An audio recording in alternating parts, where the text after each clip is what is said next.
Good day, viewers. Welcome to another edition of the Daily Strange Stories. I'm John Brown. Our lead story for today: 5 deadly criminals wanted for murder cases shot dead in KwaZulu-Natal. The province of KwaZulu-Natal, South Africa, has a long and complex history, marked by periods of intense conflict and violence. From the colonial era to the apartheid regime and the subsequent transition to democracy, the region has often been a hotspot for political unrest and criminal activity.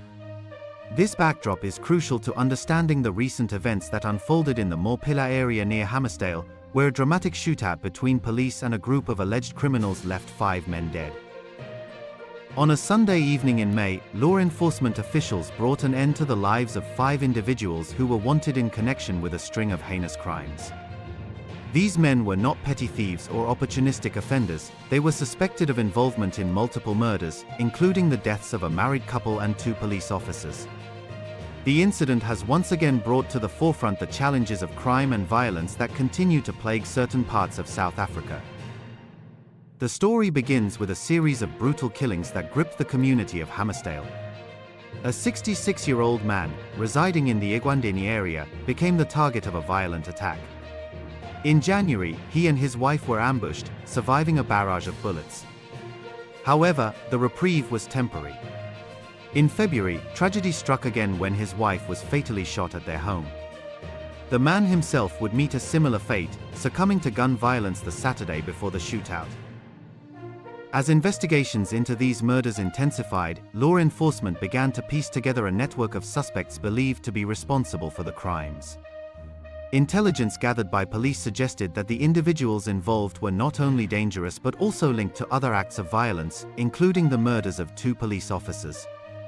The details surrounding the officers' deaths remain scarce, but their connection to the same group of suspects painted a grim picture of a criminal enterprise willing to target anyone, including those sworn to protect and serve.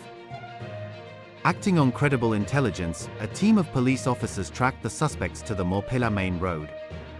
The officers signaled for the vehicle to stop, but the occupants refused to comply. Instead, they allegedly opened fire on the police, triggering a deadly exchange. The officers returned fire, resulting in the deaths of all 5 suspects at the scene. Following the shootout, authorities initiated a thorough investigation of the scene. While a comprehensive search of the suspect's vehicle was still pending, police confirmed the recovery of 3 firearms from their possession. This discovery further solidified the notion that the suspects were armed and dangerous, posing a significant threat to the community. The incident in Mophela raises several important questions about the nature of crime in South Africa and the challenges faced by law enforcement. The country has long struggled with high rates of violent crime, driven by a complex interplay of factors, including poverty, inequality, unemployment, and social disaffection. These socio-economic conditions create an environment in which criminal gangs can thrive, preying on vulnerable communities and engaging in acts of violence with impunity.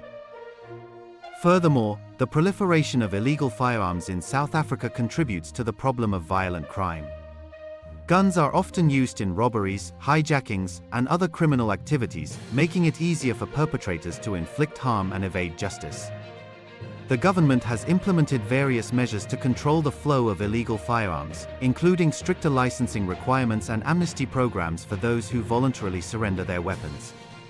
However, these efforts have had limited success, and the illegal firearms market continues to fuel violence across the country. The police force in South Africa also faces numerous challenges in its efforts to combat crime.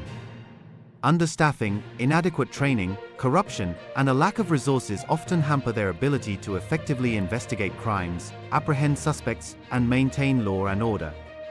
In some cases, police officers themselves become targets of violence, as evidenced by the alleged involvement of the suspects in the Mophela shootout in the murders of 2 police officers.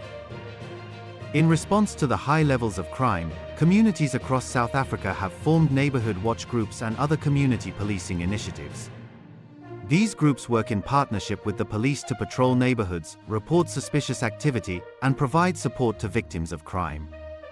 While community policing can be an effective tool for reducing crime, it is not a substitute for a well-resourced and effective police force. The incident in Mophela also raises questions about the use of lethal force by police.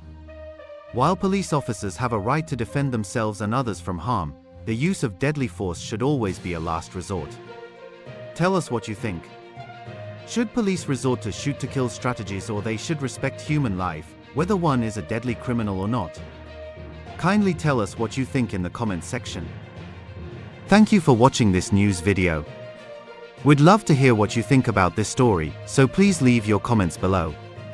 We read them all and appreciate your insights. Join us again in our next strange story. Until then, goodbye.